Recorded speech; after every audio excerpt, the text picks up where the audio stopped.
Michael Landgraf, MCV Realty Group. You guys now in another episode of Military Minute. We have a very distinguished guest.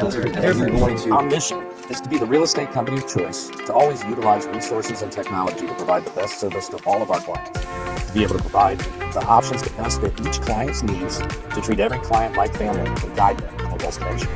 Our vision, to be your real estate agent and advisor for life, to help guide you through each chapter of your life, honestly, ethically, and when you're ready.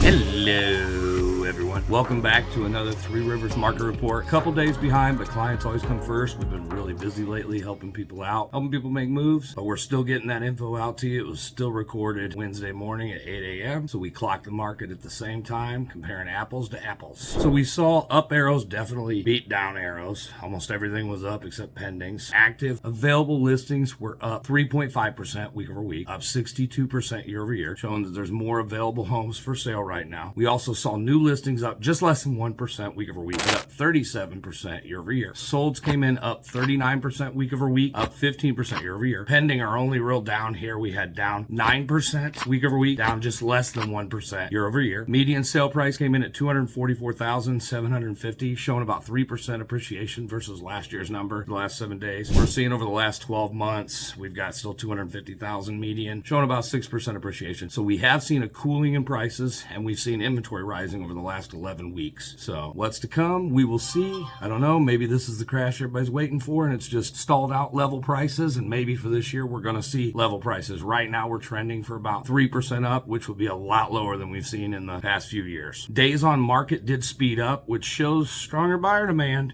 Typically, when the days on market speed up, but the median stayed the same. The 30 average days on market sped up from 42 last week, and the median of 9 stayed about the same. And we're trending about with last year, when at this time it was 29 average, 9 median. Homes sold in the last 12 months came in at 4,429, showing 3% higher than last year. And we're seeing if we had a pure balanced inventory of 6 months, we need about 2,214 homes. Remember, we got about 569. So we're showing less than 2 months inventory, still a seller's market, still 3.9 buyers per listing. But remember, your situation, we can figure out a way to get it done. Market is always going to do something. Interest rates are going to be up, prices down, prices up. It's always changing. It's not static. It's a dynamic market. We're here to help you out in that market and get you where you need to be in the best way possible. Feel free to reach out. Everyone, make it a great day. Grace and peace.